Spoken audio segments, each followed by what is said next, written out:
Some historians and ethnomusicologists argue that Jamaican musical traditions are embedded within the foundations of hip-hop culture. They often point to the Jamaican sound system, a defining feature of the island's musical landscape.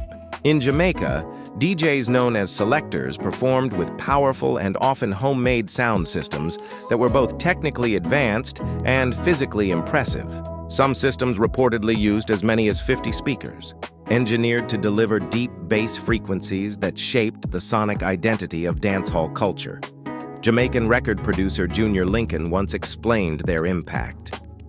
He described amplifiers that were massive and built to emphasize heavy bass, sometimes using 20 or even 24-inch speakers. According to Lincoln, the low end was so powerful that it was unlike anything most people had ever heard in their lives. This focus on immersive sound was central to Jamaican street parties and sound clashes, competitive events where selectors battled for crowd approval. Another defining component of this musical culture was the practice of dubbing. In dub music, vocal tracks were stripped away to highlight the instrumental elements, especially the drums and bass.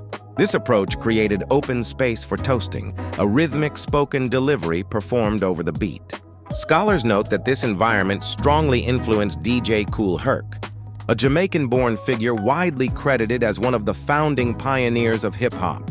Growing up in Kingston, Herc was exposed to the sound system tradition before immigrating to the Bronx. Researchers suggest that Herc's technique of isolating and extending the breakbeat in American funk and soul records may reflect conceptual similarities to dubbing. They argue that the preference for bass-driven and percussion-heavy tracks could represent a Caribbean musical sensibility adapted to the context of Black American street culture in the 1970s. Some also propose that Jamaican toasting contributed to the early development of rap. However, the Jamaican origin narrative of hip-hop remains highly contested. Critics point out that Herc left Jamaica as a child and did not participate in the technical or performance aspects of the sound system scene. He was not a selector in Jamaica, nor did he work on building or operating sound systems before moving to the United States.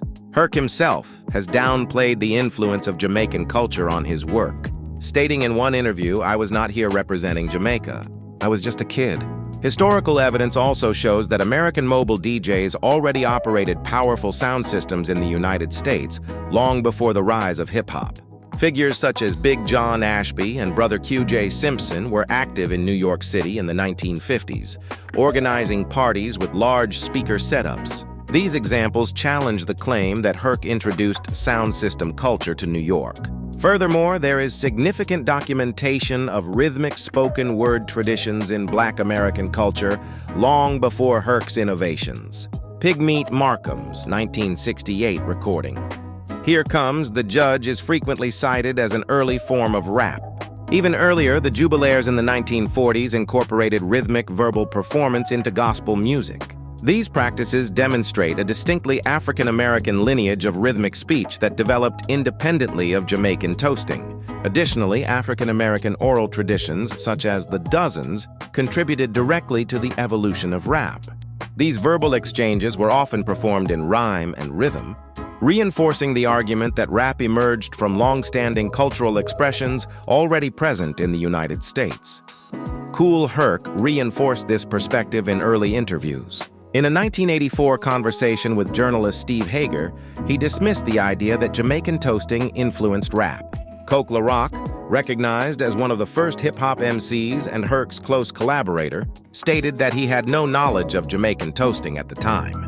Combined, the testimonies and historical records weaken the argument that dubbing or toasting served as foundational elements of hip-hop.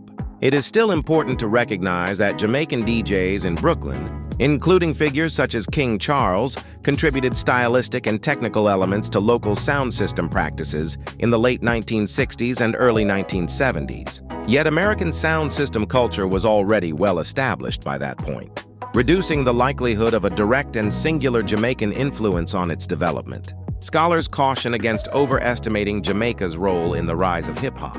Hip-hop producer and historian Amir Saeed notes that although parallels exist between the two cultures, there is limited concrete evidence proving a direct cause and effect relationship.